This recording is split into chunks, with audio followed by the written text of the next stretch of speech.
Hair loss বা চুল পড়া আজকাল একটি খুব সাধারণ সমস্যা।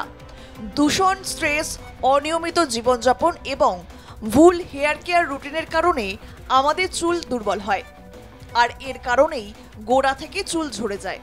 তবে প্রতিদিন 50 থেকে 100টি চুল পড়া স্বাভাবিক, কিন্তু অতিরিক্ত চুল পড়লে ঘরোয়া টোটকায় সময় নষ্ট না করে দ্রুত চিকিৎসকের পরামর্শ নেওয়া জরুরি।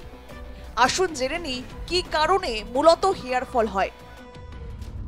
চুল পড়ার কারণ। পুরুষদের টাক পড়া মূলত জিনগত এবং হরমোনজনিত, যেমন DHT দ্বারা প্রভাবিত হয়। হরমোনের পরিবর্তন চুল পাতলা হওয়ার কারণ হতে পারে। Vitamin B12, vitamin D, iron, zinc এবং প্রোটিনের অভাবে চুল পড়তে পারে। অতিরিক্ত মানসিক চাপ ও উদ্বেগ চুল পড়ার একটি অন্যতম কারণ। কিছু নির্দিষ্ট রোগ, যেমন মাথার ত্বকের ছত্রাক সংক্রমণ, চুল পড়ার কারণ হতে পারে।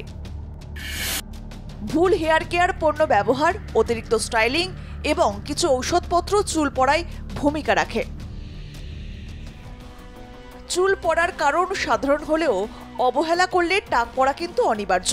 তাই সময় থাকতে চুলের যত্ন নিন।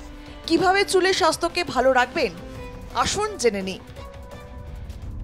প্রতিরোধ ও প্রতিকার। সুষম খাদ্য গ্রহণ করুন এবং আয়রন, ভিটামিন ও প্রোটিন সমৃদ্ধ খাবার প্রতিদিনের খাবারের তালিকায় রাখা আবশ্যক। নিয়মিত নারকেল তেল বা পেঁয়াজের রস দিয়ে মাথা ম্যাসাজ করাও ভালো। এতে নতুন চুলের বৃদ্ধি বাড়ে এবং চুলের স্বাস্থ্যকে ভালো রাখে।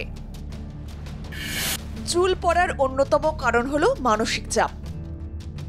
শারীরিক ও মানসিক চাপ চুলের ফলিকলকে প্রভাবিত করে, যার ফলে চুল পড়া বেড়ে যায়। এই অবস্থাকে টেলোজেন এফ্লুভিয়াম বলে। যোগা, ধ্যান বা অন্য কোনো উপায়ে মানসিক চাপ কমানোর চেষ্টা করুন। প্রকৃতির এক অনন্য উপহার অ্যালোভেরা। অ্যালোভেরার মধ্যে রয়েছে অ্যান্টি ইনফ্ল্যামেটরি, অ্যান্টিব্যাকটেরিয়াল এবং অ্যান্টিঅক্সিডেন্টের গুণ, যা মাথার ত্বককে পরিষ্কার রাখে এবং চুলের গোড়াকে পুষ্টি যোগায়। অ্যালোভেরা দিয়ে তৈরি হালকা শ্যাম্পু ব্যবহার করুন। এছাড়া মেথির বীজ জলে ভিজিয়ে স্ক্যাল্পে লাগালেও চুলের বৃদ্ধি ভালো হয়। চুল পড়ার কারণ প্রতি মানুষের ভিন্ন হতে পারে, তাই অতিরিক্ত চুল পড়লে অবশ্যই একজন ডাক্তার বা ত্বক বিশেষজ্ঞদের পরামর্শ নিন। পুরুষ হোক বা নারী, চুল হলো আপনার চরিত্রের একটি বিশেষ বৈশিষ্ট্য। তাই সময় থাকতে চুলের যত্ন নিন, না হলে টাক পড়া আটকাতে পারবেন না কেউই।